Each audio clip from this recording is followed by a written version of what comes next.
iniciamos hoy nuestro día con la palabra del Señor, con la fuerza de su Espíritu que nos cambia y que nos transforma.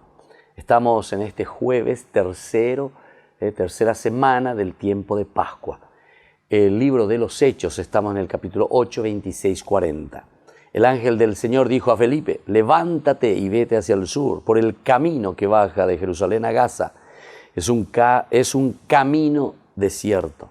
Él se levantó y partió. Un eunuco etíope, ministro del tesoro y alto funcionario de Candace, la reina de Etiopía, había ido en persecución a Jerusalén y se volvía.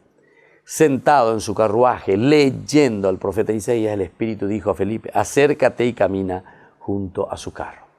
Bueno, a ver, queridos hermanos, estamos en algunos términos, ¿verdad?, muy interesantes que el autor sagrado va utilizando, ¿verdad?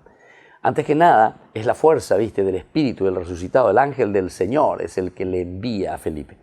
Porque se la lleva a predicar. No, cuando uno siente esa gracia del Señor, cuando uno está enamorado de Dios, entonces que quiere predicar y anunciar.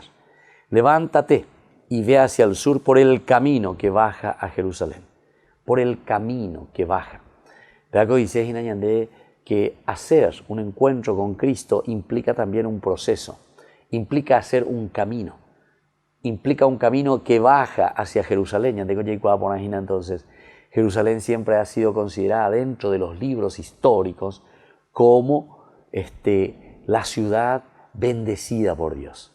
La ciudad que Dios eligió para revelarse es esta, Jerusalén. A ver, entonces, ya por la ñandera P, ñamaña, ya moto para allá, moto para allá. Entonces, allí se encamina y luego encuentran aquí a la ciudad de Jerusalén, como decíamos, el lugar donde Dios se tiene que revelar. Sentado, dice que estaba en el carro mientras van bajando el etíope y leyendo al profeta Isaías. El carruaje entonces se para. Este es otro elemento indispensable que tenemos que mirar. Cuando Dios actúa en nuestra vida y cuando Dios quiere entrar verdaderamente a nuestra vida y tener fuerza necesaria, necesitamos parar un poco, es decir, necesitamos tiempo de reflexión. Y que la bendición del Señor descienda sobre ustedes, el Padre, el Hijo y el Espíritu Santo. Amén.